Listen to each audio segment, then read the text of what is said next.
My name is Maribel Knox. I am 27, a content creator from Maplewood, Oregon. The night I came back from Seattle, my heart stopped at the sight of my bedroom door. A neon sign flickered at Alicia's streaming studio where my life used to be, and my belongings were shoved into a dusty shed like garbage. My father didn't even raise his eyes from his paper when he told me, "Stay in the shed or leave this house." That was the moment I realized I had no place in my own family. So I walked away into the night with nothing but a suitcase and the echo of their silence. For a year, my phone stayed empty of their names, not a single word on holidays or birthdays, until one spring afternoon, when it lit up with 60 missed calls and a trembling voicemail from my mother, words that would change everything I thought I knew. The rain had followed me the whole way back from Seattle that night, streaking the windshield in uneven streams, the wipers squealing in protest with every swipe. My shoulders ached from hours behind the wheel, and all I could think about was crawling beneath my own quilt, sinking into the familiar creak of my mattress, letting exhaustion swallow me whole. That vision of home had carried me through the long drive, mile after mile of dark highway broken only by headlights and the blur of pine trees. When I turned onto our street in Maplewood, the familiar row of mailboxes looked smaller, almost crooked in the rain. I slowed automatically, eyes searching for the comfort of home. Instead, headlights bounced off two cars wedged arrogantly into the driveway. Alicia's little silver sedan was parked at an angle, its bumper nearly brushing the lawn, while Derek's black truck loomed beside it like it owned the space. They sat side by side in the exact spot where my hatchback had always rested. For a second, I thought maybe they were visiting, but something about the way their cars sprawled across the pavement made my chest clench. I pulled onto the strip of gravel at the edge of the lawn, tires crunching under the wet, and killed the engine.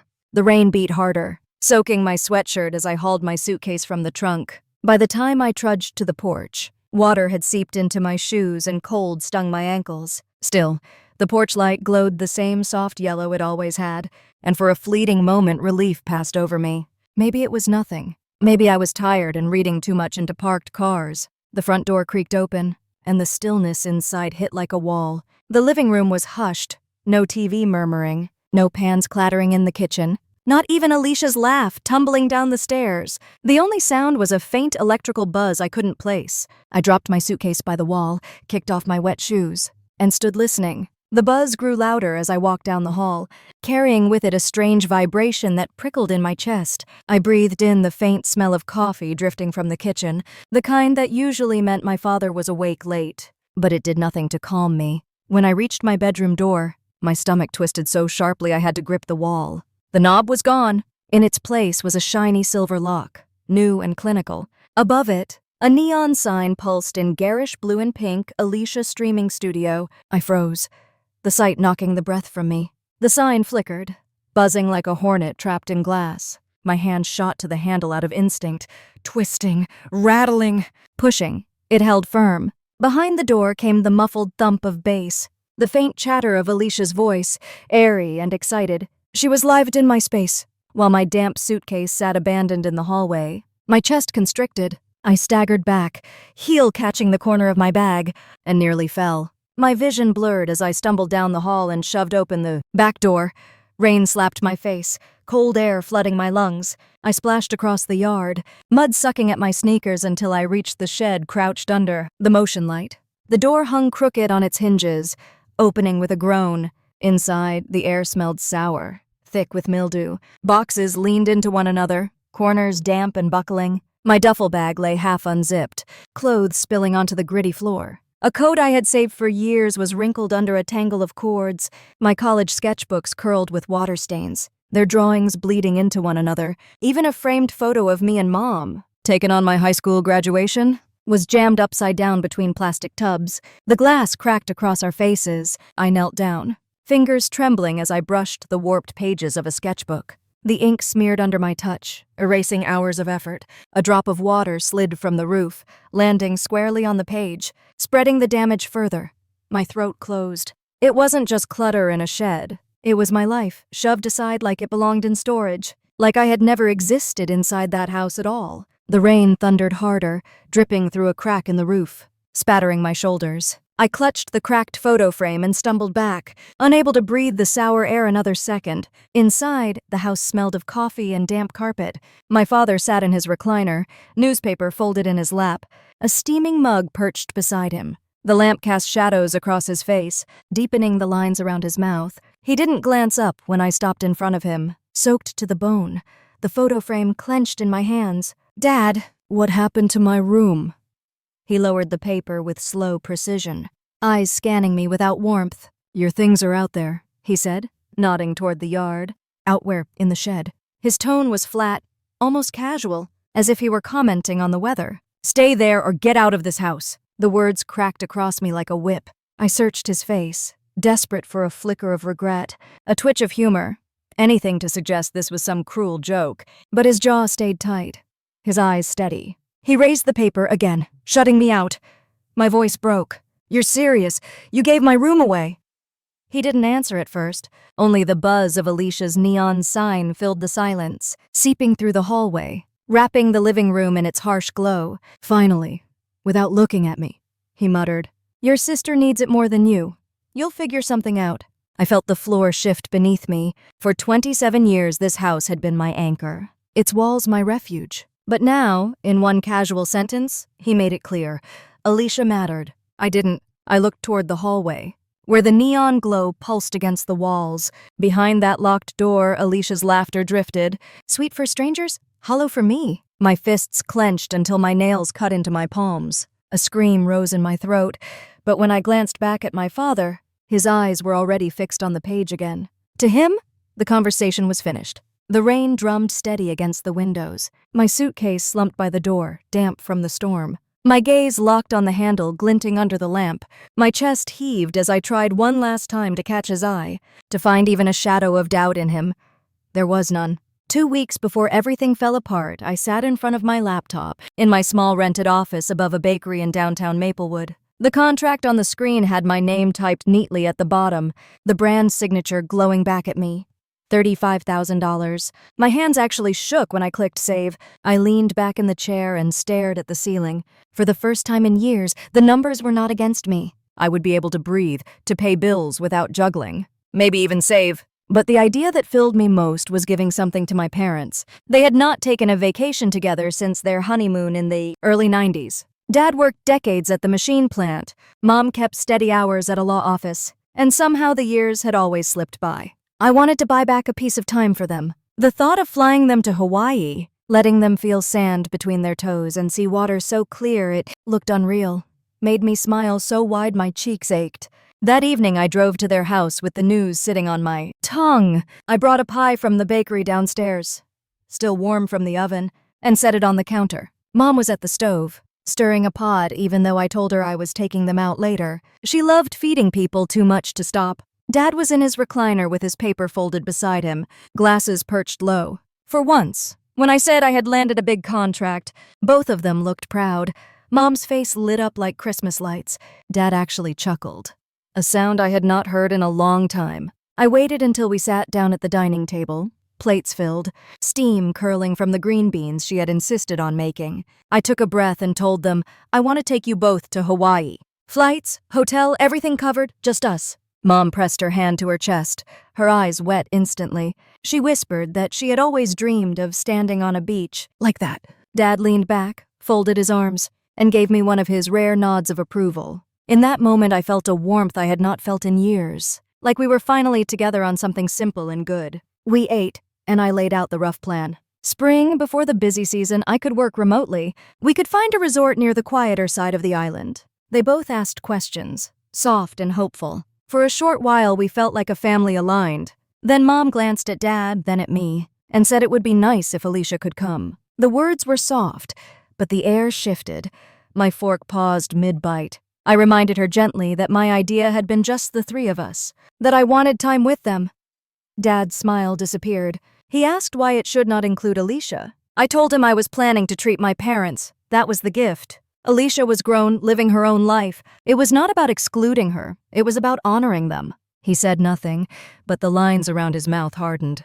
The front door opened before the conversation could settle. Alicia breezed in with Derek behind her. She was still in her filming clothes, ring light in her bag, hair tied back in a messy ponytail. Derek dropped into a chair with the confidence of someone who belonged everywhere. Mom jumped up to fix the plates without hesitation. Within minutes, Derek was talking numbers. How streaming was on the verge of breaking bigger. How Alicia's channel had doubled followers in 6 months. He turned to me and said a family trip would make amazing content. Sunsets, snorkeling. The kind of things sponsors pay attention to. I felt the pie in my stomach turn heavy. Mom smiled as she handed Alicia a plate. She said again that a family trip would be beautiful. Dad asked me what the harm was. Derek said cross-promotion could benefit all of us. I steadied my voice and said the trip was for Mom and Dad. That was the plan. I did not have the budget for more, and even if I did, Alicia still owed me $9,500. I reminded them calmly. The loan I gave her for her camera upgrade, the internet bills I covered, the emergencies that never ended. The room went still. Alicia looked up, finally meeting my eyes. She said she would pay me back soon. Her voice was light, almost dismissive. Derek jumped in, saying the upgrade had already paid off with better streams. Dad's eyes narrowed. He asked why I was keeping score. Because it is my money, I said. Because every time I help, it becomes expected, and I am tired. Mom shifted uncomfortably. She said Alicia was still starting out, that everyone stumbles. She said I was lucky to get my contract. I felt my jaw clench. Lucky. I had worked nights, edited until my eyes blurred, pitched brands until half ignored me. Luck had nothing to do with it. Derek leaned forward, hands animated. He said a group trip could be pitched to brands, turned into a sponsored family series. He said we could all benefit. I stared at him in disbelief. He had turned my gift into business. I repeated that this was not about content. It was not about followers. It was about me giving my parents something pure. If Alicia wanted to come, she could pay her own way and pay me back what she owed. Dad's hand slammed onto the table, rattling the glasses. He told me I was being selfish. He said if I could not support my sister, then maybe I should not plan trips at all. The words sliced through me. I turned to Mom, hoping for her voice, but she looked down at her beans, silent. Alicia scrolled her phone, pretending not to notice. The warmth that had filled the room minutes earlier drained out, like water through a crack. We chewed in silence.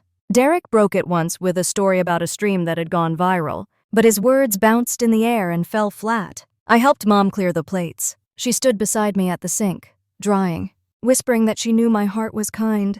She asked me quietly to be patient with Alicia, that she was still young. I whispered back that patience was all I had left after money. She flinched, just slightly, then folded the towel tighter in her hands. I left soon after. On the porch, I could still hear Derek in the kitchen telling Alicia they could draft a deck for the trip and pitch it to sponsors. Dad's low voice rumbled in response. Mom said nothing. Alicia laughed softly, the sound drifting out as I pulled the door shut behind me. The night air was cool, heavy with the smell of wet earth. I walked to my car and sat there, gripping the steering wheel. I had walked in with a gift and walked out with an argument. The picture of Mom and Dad on a beach together blurred in my mind, replaced by the neon reflection of Alicia's world creeping into everything. I started the engine, headlights slicing the dark, and drove off knowing something inside the house had shifted. I did not know then just how far that shift would go. That night, I lay awake with the neon glow still bleeding under my door, and memories began circling like moths. They dragged me back to a house where the story had always been the same, only smaller. I remembered birthdays. When Alicia turned 8, Dad rolled a teal bicycle out of the garage, its handlebars wrapped with white streamers. She shrieked, and the bell chimed like music. The summer before, I had begged for a bike and got a rusted hand-me-down from a neighbor. The chain snapped twice and carved into my ankle. Dad told me fixing it would build character. Alicia never had to fix hers. At school, the difference followed us.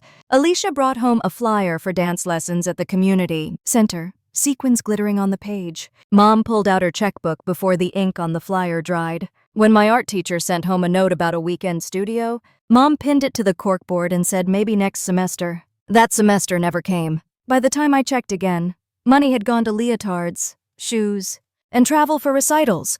Mom called Alicia talented, a gift. When I sketched our dog so lifelike, the principal asked to hang it. In his office, Dad smiled and told me to get my chores done. On Saturdays, I sat on bleachers in gyms that smelled of floor, polish, and sweat. I pinned numbers to Alicia's costumes, braided her hair, fixed eyeliner smudges before she went on stage. Mom said I was her steady one, that someday Alicia would thank me. Alicia never did. She ran to her friends, spinning in sequins while I carried her bag. In high school, a counselor stopped me in the hall. She said the way I captured light in portraits was rare and handed me a packet for a portfolio review at the community college. She said scholarships were possible. I slid the packet across the dinner table that night.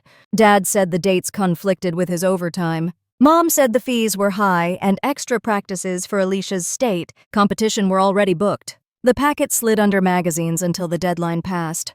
By the time I found it again, the counselor had moved to another district. The pattern spread everywhere. When Alicia wanted a phone with a sharper camera, she got it with a glittery case. I was reminded to share my data plan.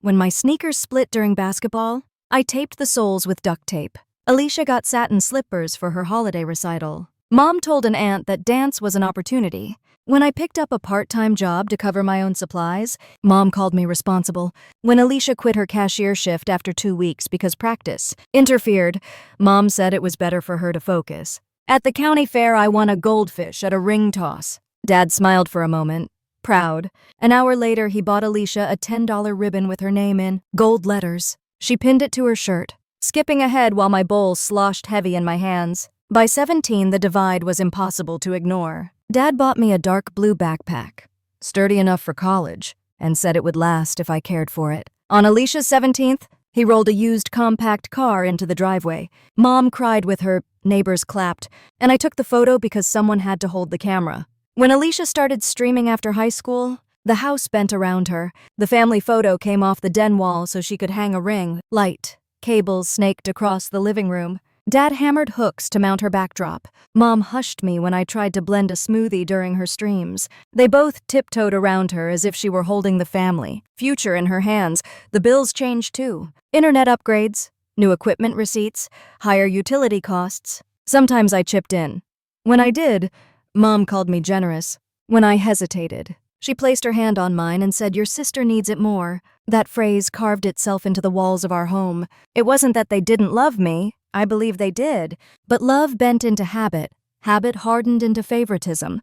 And by the time we were grown, it felt natural to everyone but me. Alicia had the gift. I had the role of the one who could manage without. The clearest moment came the night of my scholarship packet. After dinner, I asked again if we could manage the small fee. Mom kept her eyes on the dish towel in her hands. Dad folded his paper and told me not everything is possible. At that same table, Alicia piped up about needing new costumes. Dad said we would figure it out. Mom nodded. The towel twisted tighter in her hands. My packet lay between us like it was invisible. That was when it clicked. My dreams weren't impossible, just inconvenient. Their choices were not random. They were consistent.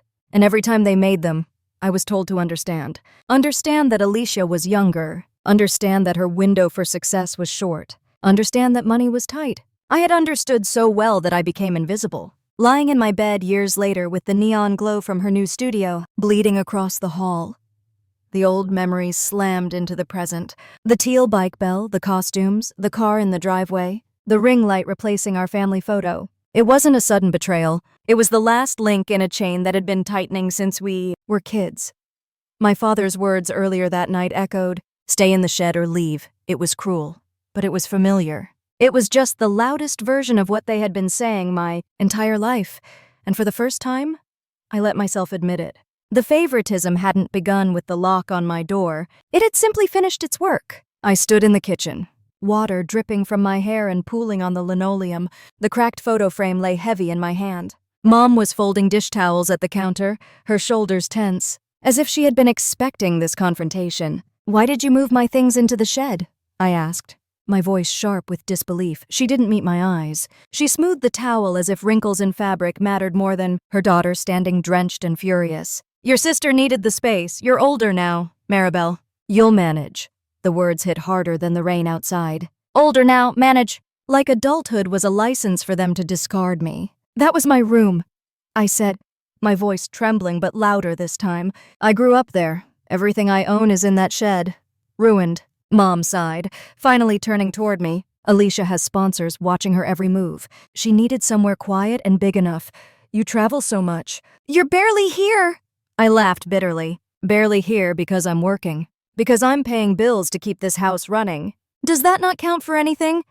Footsteps thudded in the hall. Derek strolled in, cradling a mug of coffee like he owned the place. He leaned against the doorframe, a casual smirk in place. Come on, Maribel. Don't be dramatic. You've got your own projects. Alicia is on the edge of breaking through. This studio is everything. I turned on him, fury sparking in my chest. Everything to you, maybe, but it was my life. My space. He shrugged, sipping his coffee. You'll figure it out. I wanted to throw the photo frame across the room. Instead, I pushed past him, the neon glow at the end of the hallway pulling me like a magnet. The sign buzzed faintly. Alicia Streaming Studio? Mocking me. I banged on the door, each hit echoing through the hall. Alicia, open the door! Inside came the muffled thump of music, the cadence of her voice greeting followers, laughter spilling into a microphone. She didn't pause, didn't even flinch. I pounded harder. She just kept smiling for people online while I stood outside like an intruder in my own home. Tears of rage burned my eyes. I pressed my forehead against the door, listening to her cheerful tone while my stomach knotted. She wouldn't open. She wouldn't even acknowledge me. I stumbled back, dizzy with anger, and stormed into the living room. Dad was there, hunched in his recliner, glasses low on his nose, newspaper balanced on his lap. He looked up slowly, expression hard, like I was nothing more than a nuisance. We need to talk. My voice shook but didn't break. He set the paper aside and leaned back. Go ahead. Why is my room here now? Why are my things rotting in the shed? His jaw tightened, the crease between his brows deepening. Your sister's career is important. She's building something real. She needs space. You already have your job, Maribel. You don't need that room the way she does. I stared at him, my pulse hammering. I've been paying bills for years. Internet, groceries, electricity. I've carried this family. And you pushed me aside for her live stream. Mom stepped in, voice low, coaxing. Maribel, calm down. Families make sacrifices. We all do it for each other. Sacrifices, I snapped, turning on her. Tell me when she ever sacrificed for me. Before Mom could answer, Derek wandered closer, his smirk widening. You're making this harder than it has to be. Alicia's under pressure. This studio is her shot. And where am I supposed to sleep? I demanded. Out in that shed with mold and spiders. He lifted his hands. It's temporary. You'll survive. The rage in my chest surged. I turned back to Dad, desperate. Please, tell me this isn't permanent. Tell me you didn't just erase me from my own home. He stood slowly, his height still commanding, his presence heavy. His eyes were colder than I'd ever seen. You have two options, he said. Stay in the shed or leave this house. The deed is in our name. You don't have a say. The words slammed into me like a physical blow. For a moment I couldn't breathe. My legs trembled, but I gripped the back of a chair to keep from falling. You're throwing me out, I whispered. I'm telling you the truth, he said. Mom's lips parted like she wanted to speak, but she only pressed the towel harder between her hands. Derek leaned in the doorway, silent now, satisfied. And down the hall, through the glowing door, Alicia laughed for strangers, her voice bright and oblivious, or maybe purposefully blind. The house that had raised me felt suddenly foreign. Every picture on the wall looked staged, every piece of furniture alien. I had grown up under this roof, poured money and time into keeping it afloat. And now I was being told it belonged to them, not me. I turned toward Mom, desperate for something, anything. Please tell me you didn't agree to this. Her eyes flickered, wet with something between guilt and resignation. She whispered, You'll understand one day. Understand. The word echoed like a curse. I gripped the photo frame tighter, the glass edge biting into my palm. A memory flashed of me as a child fixing a broken bike chain while Alicia rang her bell. Another of me was holding a scholarship packet while Mom said that fees were too much. It all led here, to this moment, to this final dismissal. Dad's voice cut through again, final and sharp. The shed or the door? Maribel, choose. I swallowed hard, my throat burning. Something inside me cracked open. I had always thought their favoritism was just softer betrayals, things I could live with, but now it was undeniable. They had chosen. And then, through the hum of the neon, I heard something else. A burst of Alicia's voice, louder than before, saying to her followers, My parents have been amazing. Giving me this whole studio? I couldn't do it without their support. The chat must have exploded with hearts and clapping emojis, because her laughter bubbled out, rich and triumphant. A fresh wave of betrayal washed over me. Not only had she taken my space, she was broadcasting my erasure as entertainment, proof of her support system.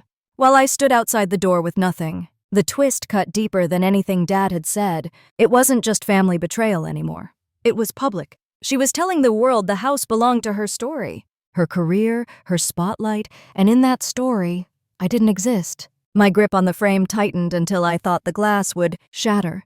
The shed or the door, Dad had said, but I knew even then I couldn't pick either. Something else had to break. The shed smelled like wet wood and mildew, and the rain pounding on the roof made it feel like I was standing inside a drum.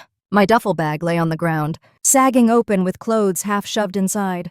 I crouched down, knees sinking into the damp dirt floor, and started folding what I could salvage. My fingers shook as I picked through the mess, every item layered with years I didn't want to remember. I grabbed my old jacket first, the one I had saved up for during high school. I thought about the grocery shifts, the sting of cold air when I collected carts in the parking lot, the pride I had felt sliding bills across the counter to pay for, something that was mine. Now it was wrinkled, tossed under a coil of Alicia's old extension cords, smelling faintly of mold. I folded it carefully, as if saving it would keep part of me intact, and slid it into the bag. A stack of books leaned in the corner, swollen from moisture. I lifted one, the cover warped. My sketch pad fell open in my hands, pages curled, pencil smudges blurred by water. The drawing of our dog, Samson, looked ghostly now. I remembered how the principal had asked to hang it in his office, how for one brief moment I felt seen. I tucked the sketch pad into the bag. I couldn't leave it to rot. Then came the cracked photo frame. 4 of us at the county fair. Cotton candy in my hand, Alicia on Dad's shoulders, Mom smiling at him. My younger self wasn't looking at the camera. I was looking at them, already orbiting the family like a moon, not the center. The glass pressed cold into my palm, biting my skin as I gripped it. I should have left it behind, but I couldn't. I needed proof later that I hadn't imagined this imbalance. I slid it gently between sweaters. Each item carried weight, not from its size but from the memories it dragged with it. Packing became less about saving belongings and more about pulling pieces of myself out of a grave. I sat back for a moment, rain dripping through a crack in the roof onto my shoulder. My phone felt heavy in my pocket. I pulled it out and stared at the dark screen. No new messages. Not from Mom, not from Dad, certainly not from Alicia. My throat tightened. I unlocked the phone and typed the only words I could. "Can I crash at your place tonight?" The message went to Cliff, my best friend since middle school. The seconds stretched like hours. Then the screen lit up with his reply. "Always, doors open." Relief rushed through me so quickly I had to press my hand to the floor to steady myself. At the same time, shame burned my chest. 27 years old, begging a friend for a couch, while my own room glowed down the hall for strangers online. I almost deleted the message, pretending I hadn't sent it. But his words stayed on the screen, a lifeline I wasn't going to throw away. I zipped the bag, the sound harsh in the silence, and dragged it toward the shed door. It scraped against the floor, leaving a faint trail in the dust. I glanced once more at the boxes I couldn't carry. Trophies from school competitions no one remembered. Journals where I'd poured thoughts no one read. Cheap jewelry I had bought to feel like I mattered. I whispered goodbye and stepped into the storm. Rain hit me full in the face, cold and relentless. My hair plastered to my cheeks. My sweatshirt clung heavy to my skin. But I kept moving. The yard stretched out in front of me, the porch light glowing weakly like it didn't care if I reached it or not. Through the kitchen window I saw Mom rinsing dishes. Her movements slow, mechanical. Her face was unreadable, but she didn't glance outside. Dad sat in his recliner with the newspaper propped in his hands, glasses sliding low on his nose. He might as well have been alone in the house. Down the hall the neon light spilled, bright and gaudy, the colors flashing against the walls. I could hear Alicia's laughter through the glass. The rise and fall of her voice pitched perfectly for an audience. That wasn't me. No one came to stop me. I climbed the porch steps, water pooling under my shoes, and pulled my abandoned suitcase upright. The handle squeaked as I extended it, wheels catching on the wet concrete. I dragged it across the yard, the duffel bouncing on my shoulder, both bags heavier than they should have been. At the driveway, Derek's truck and Alicia's sedan sat snug in the spots where I had parked my car all my life. They looked like permanent fixtures now, sentinels guarding the house that had pushed me out. I clenched my jaw and walked past them to my car parked on the gravel strip. The trunk opened with a groan. I lifted the bags inside, muscles straining. The cracked photo frame slid between shirts, hidden, but still pressing its story into the fabric. My arms ached as I slammed the trunk shut. I leaned against the car for a moment, rain running down my face, chest tight. I turned and looked back at the house. It glowed with warmth, a picture of comfort to anyone passing by. But to me it was cold. It was no longer mine. Maybe it never had been. I imagined for a second walking back to the door, pounding until Mom opened it, demanding that Dad admit he had gone too far, screaming until Alicia turned off her stream. But the fantasy ended before it began. I knew what I would see. Mom's guilty silence, Dad's unyielding face, Alicia rolling her eyes before turning back to her camera. I pulled open the car door and slid into the driver's seat. The interior smelled faintly of damp fabric and old coffee. My hands gripped the wheel, knuckles white. I closed my eyes, breathing hard. I saw the teal bike again, streamers flying while mine rusted. I saw Mom scribbling checks for costumes while my art program note curled under the mail. I saw Dad clapping for Alicia at recitals, his hands silent when I showed him sketches. And I saw tonight, my room glowing with neon while I stood in the rain. My chest ached, but beneath the pain there was something else, something stronger. A thread of steel weaving through my ribs. I turned the key. The engine rumbled to life, headlights cutting through the rain, shining against Derek's truck and Alicia's sedan. The lights bounced off their wet surfaces, throwing reflections back at me, as if mocking the space they had stolen. I shifted into gear, the tires crunching on gravel. For a moment I thought of honking, of forcing them to look up, to remember me as I left, but I didn't. The house shrank in the rearview mirror. The porch light blurred into the storm, the neon glow fading into darkness. My hand steadied on the wheel, and the road stretched ahead, slick and uncertain. I let out a breath, shaky but real, and whispered into the empty car, "I choose myself." The words weren't loud, but they filled the space. For the first time in my life, they felt true.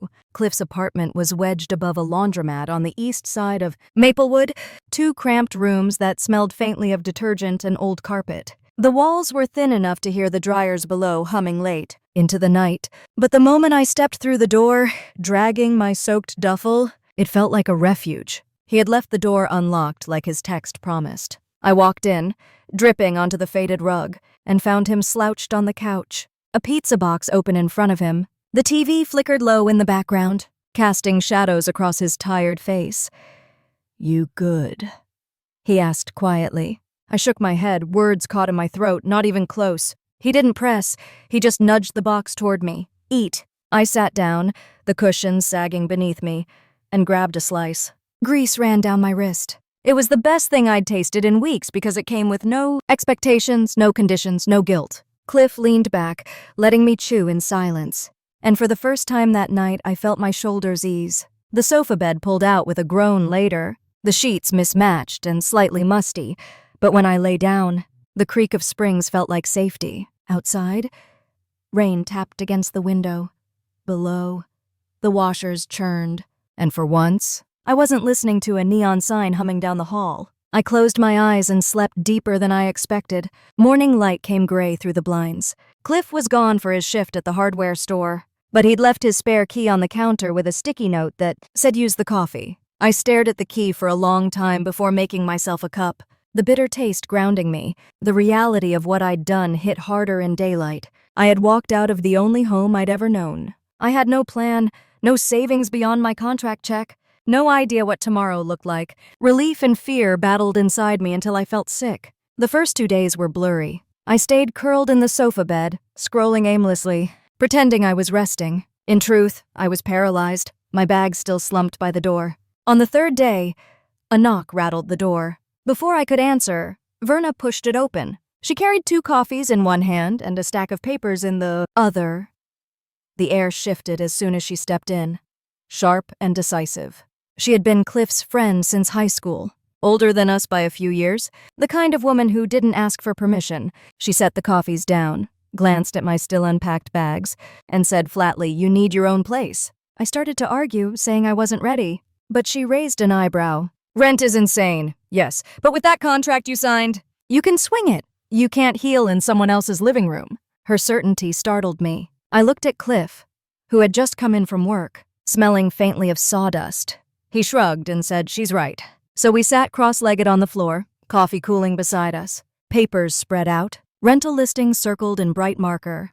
addresses scribbled, notes about utilities. Cliff sprawled against the couch, tossing in sarcastic remarks about peeling paint and sketchy landlords. I caught myself laughing, the sound rusty in my throat, but real.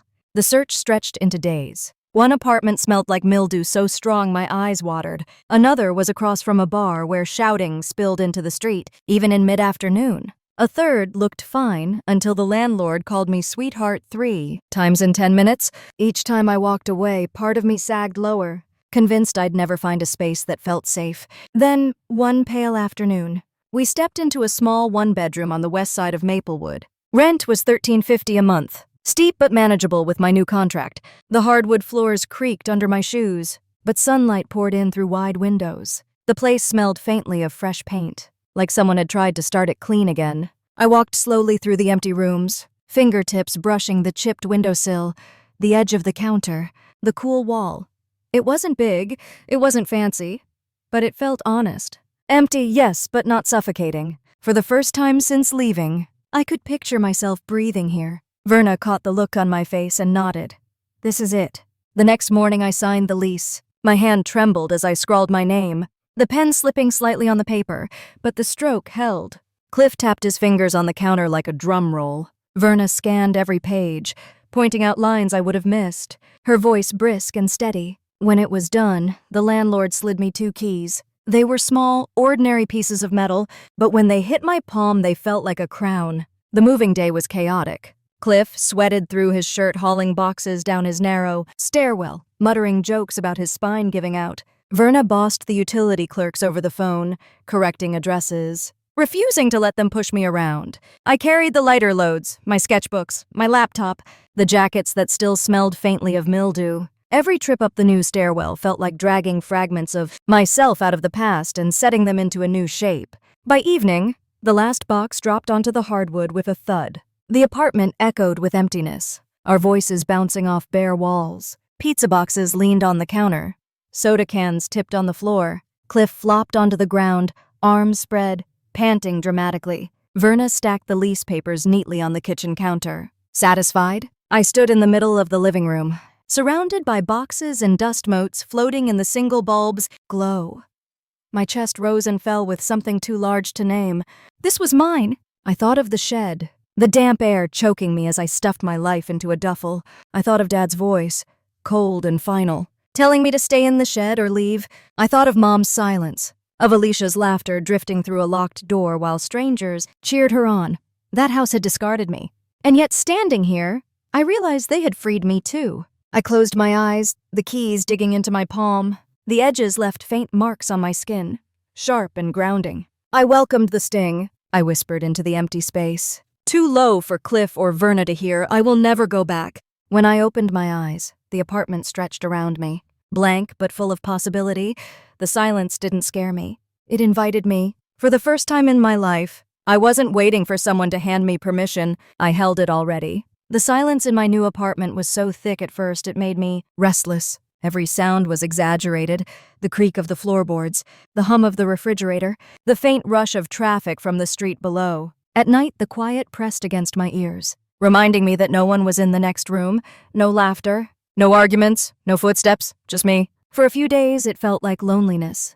But slowly, the silence became a possibility. I set up my old laptop on a wobbly folding table Cliff had rescued from his garage. I taped a thrift store lamp behind it to soften the shadows on my face.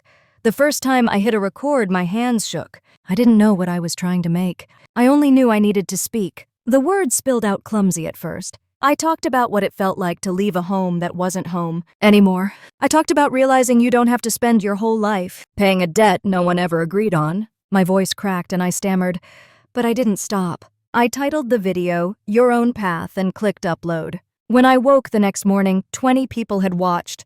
By evening, it was 100. Comments appeared. One woman wrote that she had been paying her brother's rent for years until she realized she was drowning. Another wrote that she had wanted to walk away from her parents' expectations but never dared. I sat staring at the screen, tears blurring the words. My story wasn't just mine anymore.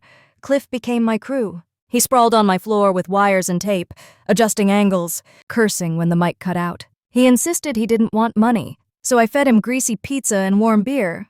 And he kept coming back. Verna handled the other side. She introduced me to people she knew in real estate, a broker who needed videos of properties, a staging company trying to market online. She told them I was sharp and reliable. She handed out my name like a promise.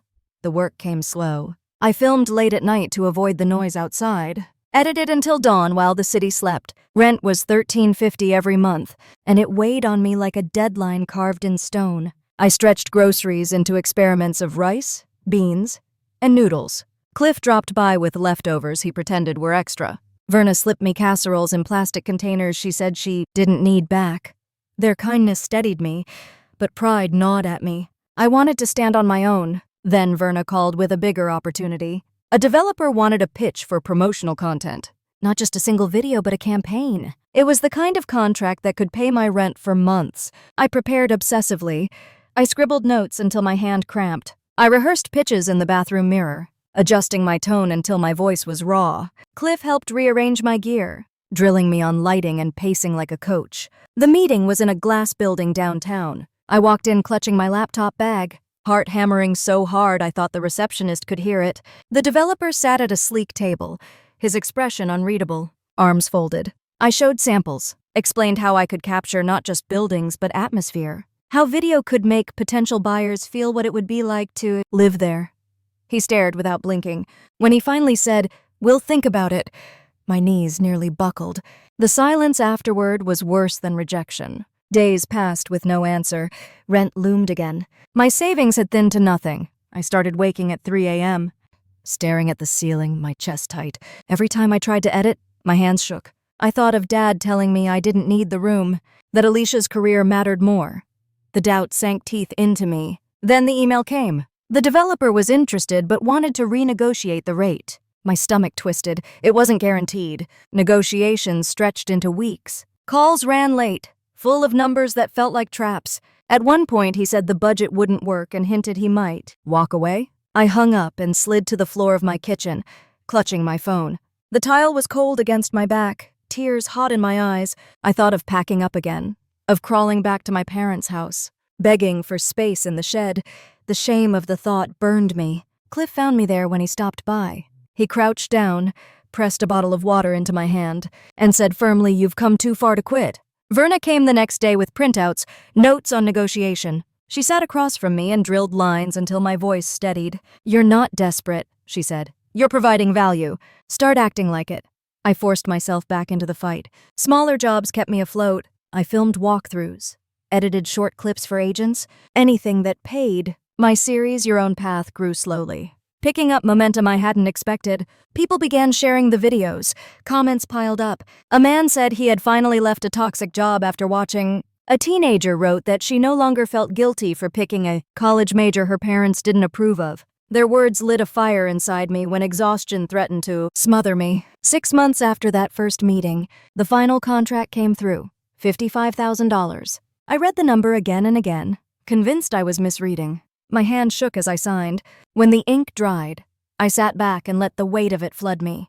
Cliff popped open a bottle of sparkling cider, foam spraying across the hardwood. He whooped like we had won the lottery. Verna raised her glass of wine, smirking but with tears in her eyes. I stood in the middle of my apartment, still bare in places, and felt taller than I had ever been. I thought of the shed, the mildew clinging to my clothes as I shoved my life into boxes. I thought of Dad's cold face, Mom's silence, Alicia's laughter drifting from behind a locked door. And then I looked at the contract in my hands, proof that I could not just survive, but succeed. Proof that I could stand on my own path without apology. Tears ran hot down my cheeks, but this time they weren't for loss. They were for triumph. I had done this without them. I had built something from nothing.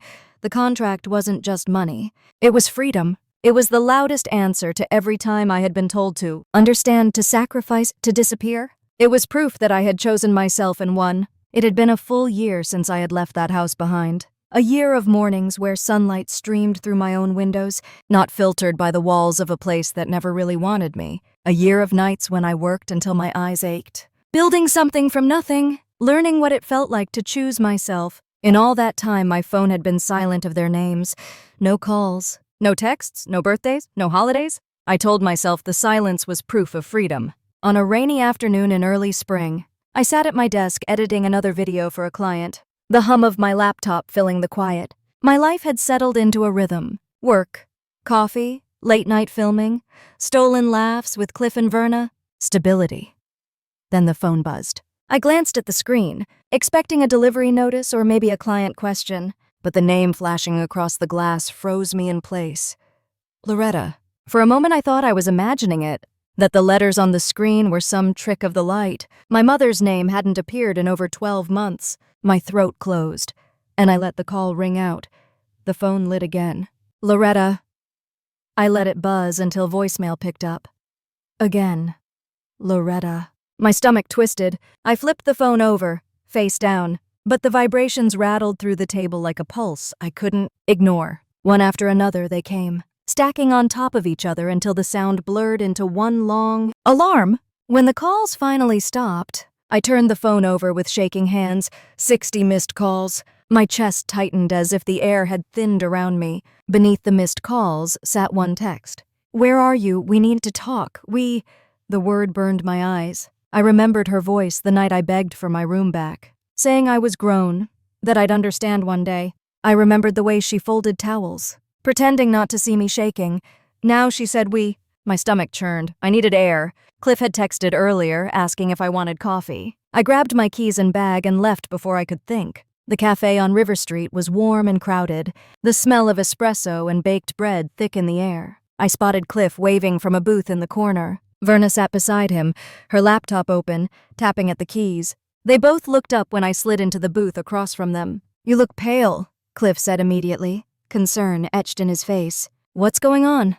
I pulled out my phone and set it on the table. The screen still glowed with the tally of missed calls. From my mom. Verna leaned forward, eyes widening. 60, after a year of silence. "And this," I whispered, sliding the text toward them. "Where are you?"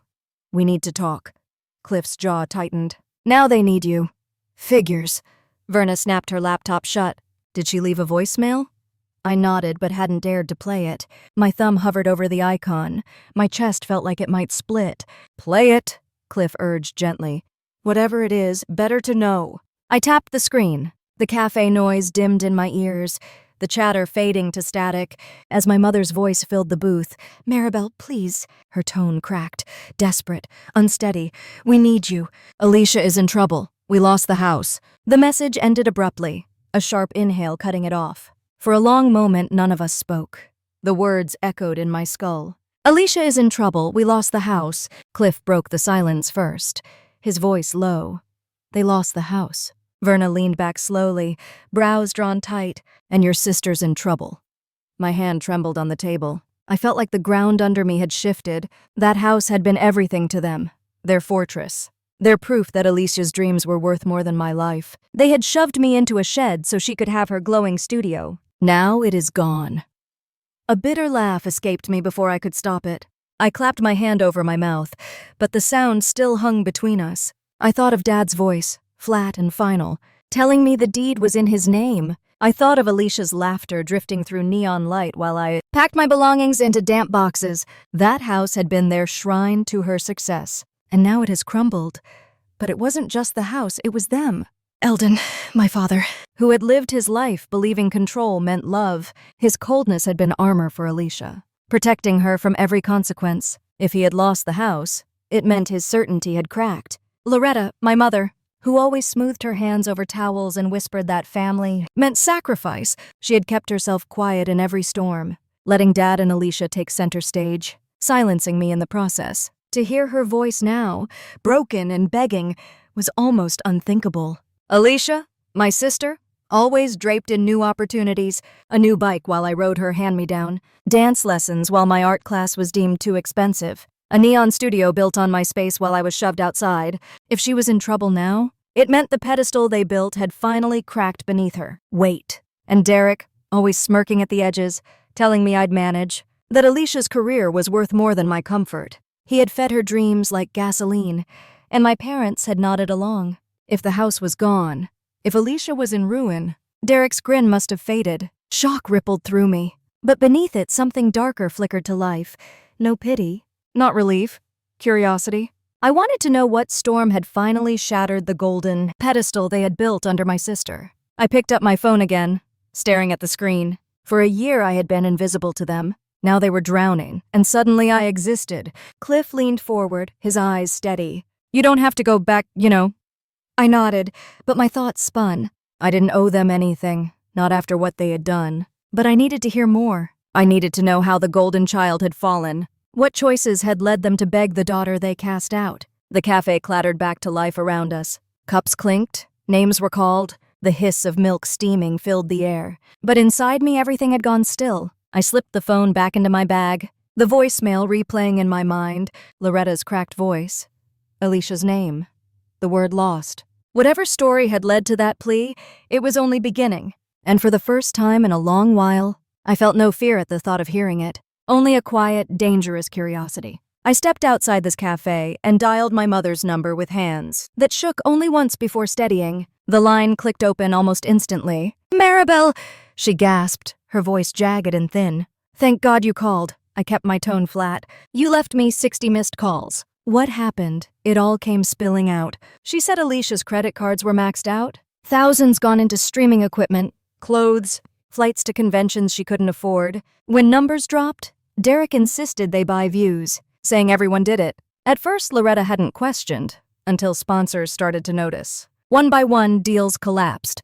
Then came the final blow. A sponsor wired in advance, and Derek gambled it away. Convinced he could double it during playoffs, he lost. The house payments fell behind. The bank foreclosed. And now they were in a roadside motel outside Ashland. "We lost everything," she whispered. I let the silence stretch until I could hear the throb of my pulse in my ears. "And what do you want from me?" "Help us," she said quickly. "Just for a little while. Maybe some money to cover rent. Maybe a place to stay until we get back on our feet." There was shuffling. Then Derek's voice cut in, slick as ever. "This is temporary. Sponsors overreacted. Every creator buys some traffic. If you could float us a few thousand, maybe front a deposit, we could turn this around." I felt heat rise in my chest. "You mean the way I was supposed to float Alicia's trip, her gear, her bills? The way I was supposed to stay quiet when you moved me into a shed?" He chuckled nervously. "That was different. You know this industry is brutal." I cut him off. "Different how? You watched me walk into the rain with my life in boxes. You didn't care then." Silence. Then Loretta again, her voice trembling. "Derek made mistakes, but your sister, she's young. She didn't understand. She just needs another chance." I said, "Put her on the phone." There was muffled arguing. Then faintly, Alicia's voice. It was thin, stripped of the confidence I remembered. "Maribel, Her words faltered. "I didn't mean for it to go this far. I thought the numbers would even out. I thought I could keep it together. You thought wrong," I said. She started crying softly. I heard her breath hitch. For years she had been loud, filling every room with her needs, her dreams. Now she had nothing but tears. Then Eldon's voice came on, low and rough, the man who once told me the deed was his and I had no rights. He cleared his throat, and I almost didn't recognize him. "I thought I was protecting us," he said. "I thought investing in your sister's future was the way forward. I didn't see what it cost you." My grip on the phone tightened. "You didn't want to see." His breath caught, and for a moment I wondered if shame had finally cracked him. Loretta spoke again quickly, almost panicked. "We can't do this alone. You're strong now. Maribel, you built something for yourself. Please don't abandon us." I let her words hang. Strong.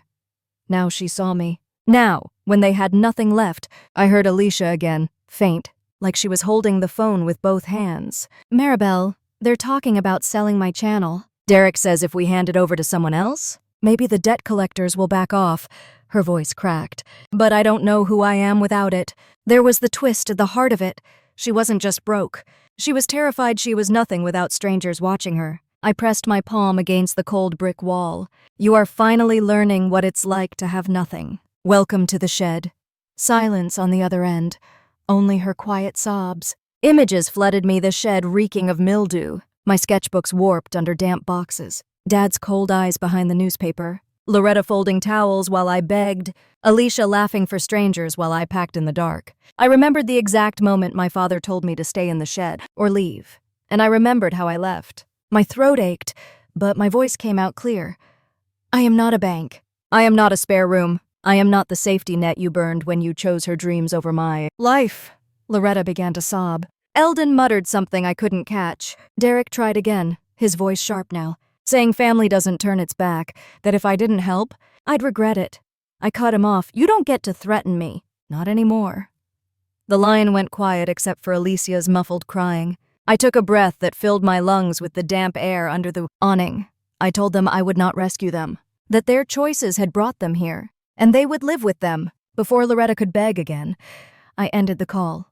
The rain outside hissed against the pavement. I slipped the phone back into my pocket, my chest pounding. Not from fear, but from something sharper. They had finally lost the house they sacrificed me for. They had finally been shoved into the cold, the way they once shoved me. And for the first time in years, I felt taller than all of them. I ended the call and stood frozen under the awning. The rain falling in heavy sheets just inches from my shoes. My hand still trembled from pressing the button to hang up.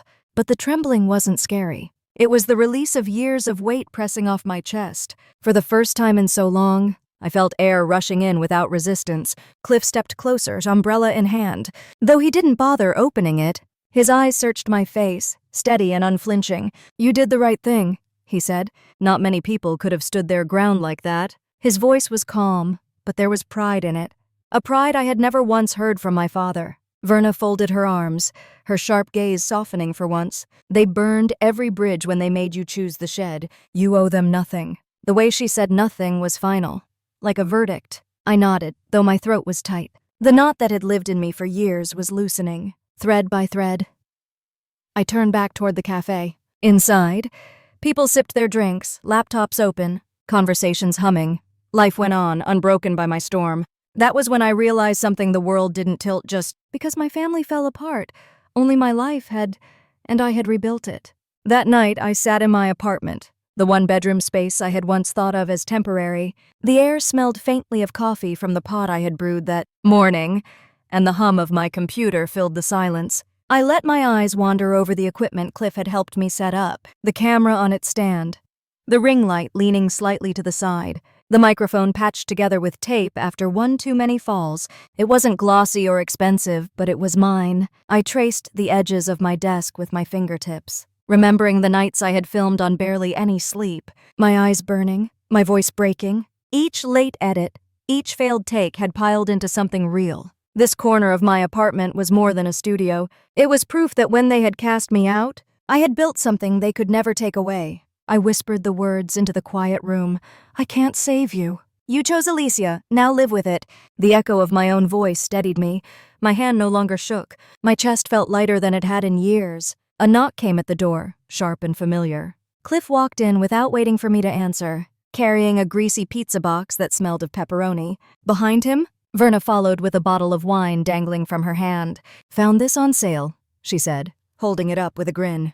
"Don't ask how cheap."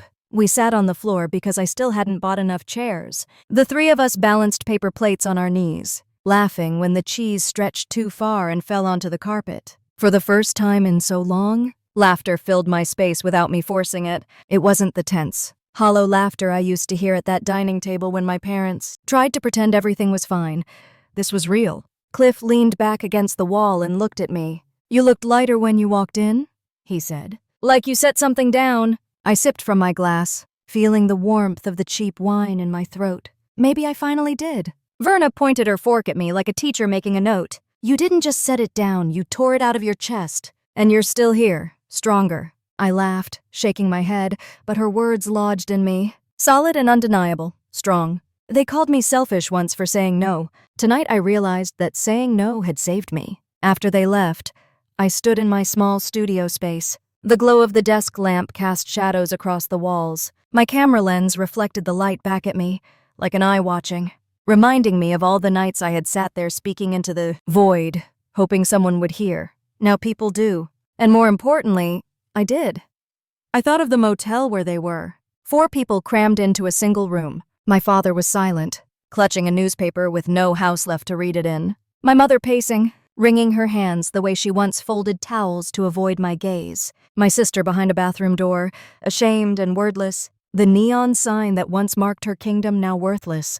Derek, probably still spinning schemes out of nothing, his voice less convincing each time. For years they had told me Alicia was the future, that she needed space, money, sacrifice. And now, all of it has crumbled. They had given her my room, my place, my worth. And still she had nothing. I walked to the center of my apartment and looked around.